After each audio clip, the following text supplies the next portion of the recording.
Hey everybody, Sleepy Guy here. Time to talk about the Inspire device. Um, okay, so where are we at before this? We've tried the CPAP and we talked to the doctors about it and decided we need to move on to the next step. Now, don't quote me, but as far as the procedure for trying this device, there were a few qualifications that I had to have met. First of all, I had to have had a sleep study within 2 years.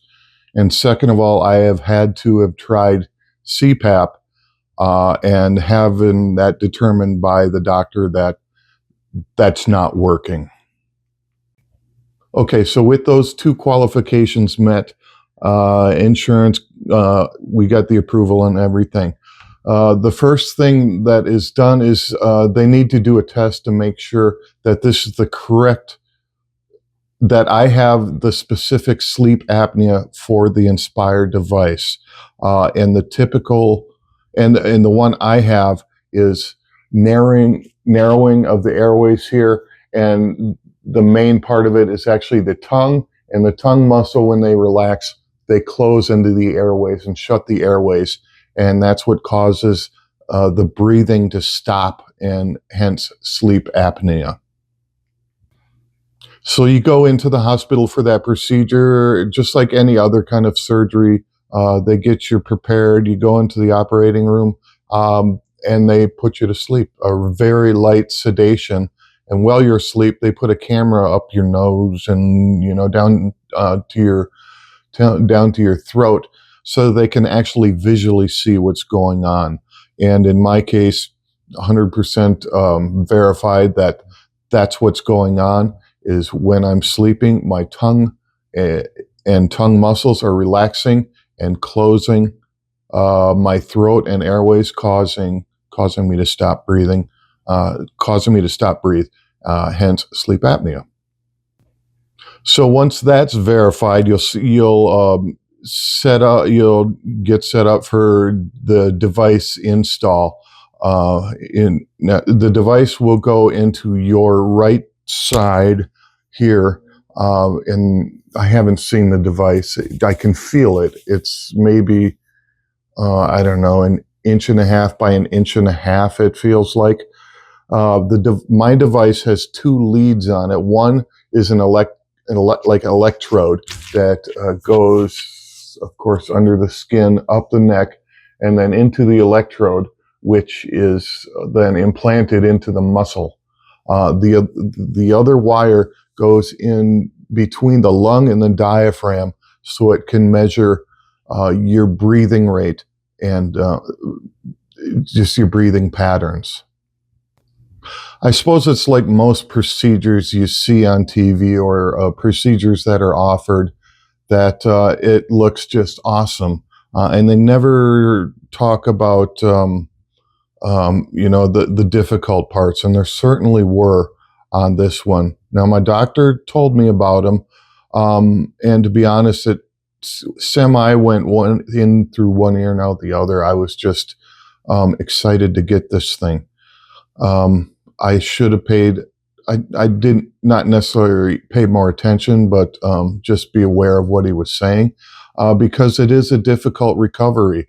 It was more than I expected. It wasn't horrible, but it just took longer, and it was a bit more uncomfortable than I expected.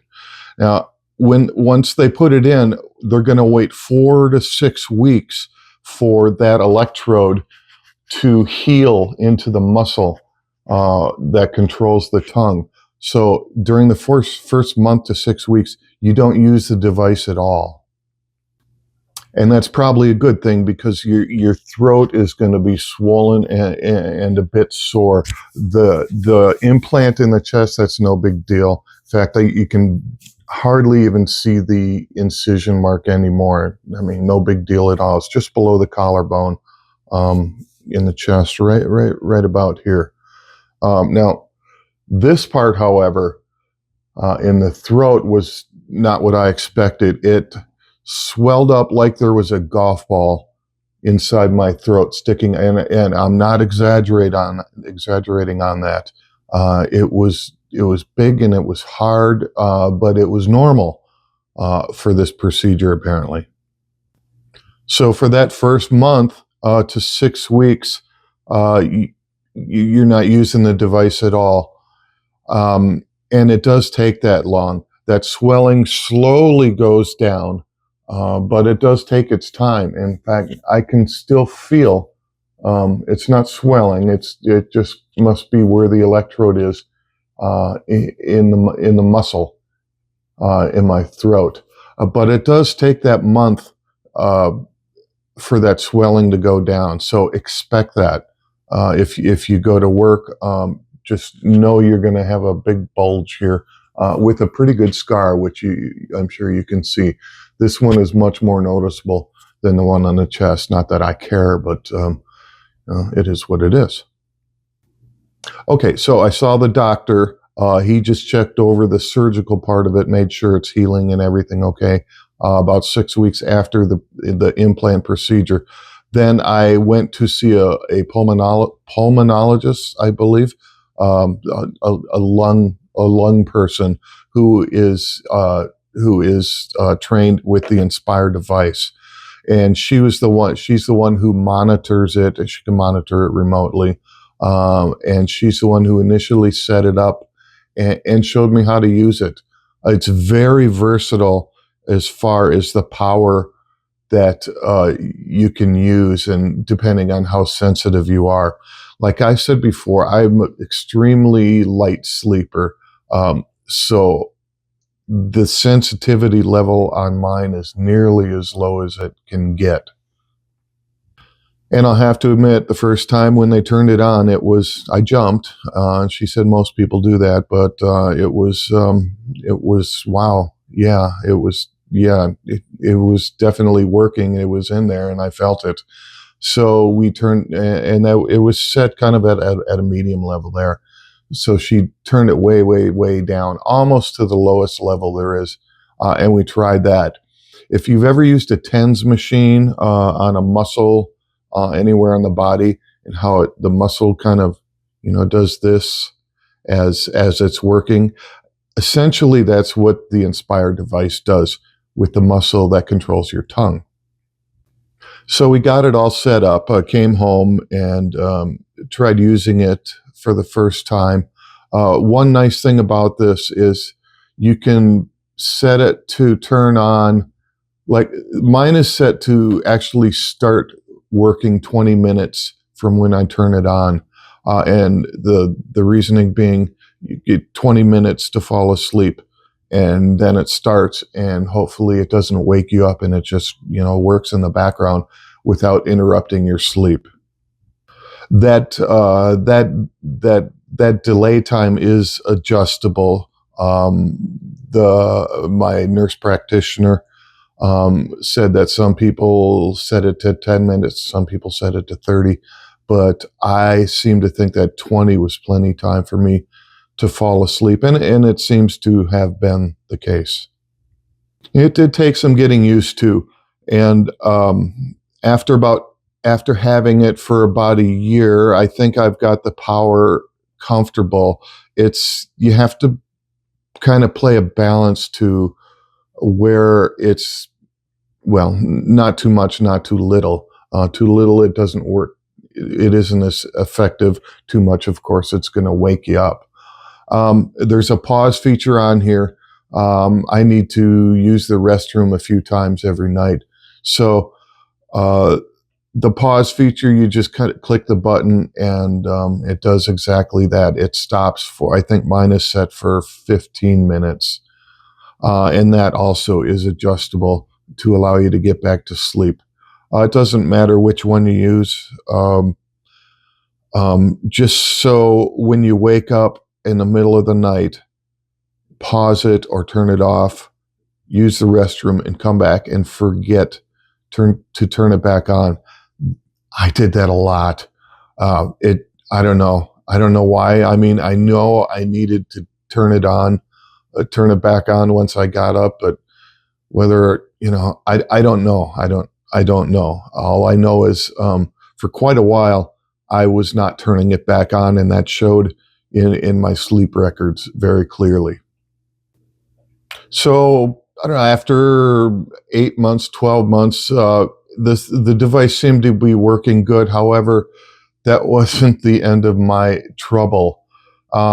Remember, I had mentioned that I had sinus issues early, 30 years ago, where they did a rhinoplasty because I couldn't breathe through my nose. Well, getting older, that kind of came back.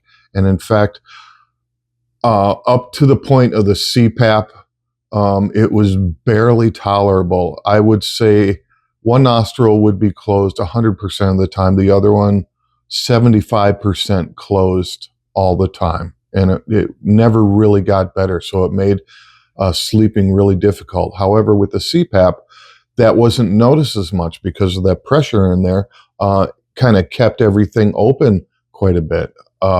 So when I quit the CPAP and started using the Inspire device, it became apparent pretty quickly that my journey's not over. And I did talk to my doctor about it after that. Very happy with the Inspire device. It's doing what it's supposed to do. However, when you can't breathe through your nose at night, it doesn't matter what your throat is doing. You're gonna wake up. You're gonna have sleep trouble. And I continue to. The good thing is, though, they have a new procedure rather than doing that whole damn rhinoplasty thing, which was absolutely horrible. Again, if anybody's had that done, where they put all the packing into your sinuses, well, it miserable. Absolutely. When they pull it out, it feels like they're pulling your brain out through your nose. It's literally about 6 feet of packing that's stuffed way back all the way into your sinuses. It was absolutely miserable. Well, there's a new procedure called out. It's called Vivaer or Vivaer, Vivaer, and we'll talk about that next video. Thanks for watching. If you found any of this information helpful, in the description, you can support the page that way. Links in the description also for Inspire device and anything else we talk about. Please leave any questions in the comments, and we'll see you in the next video where we'll be talking about the Vivaer or Vivaer procedure.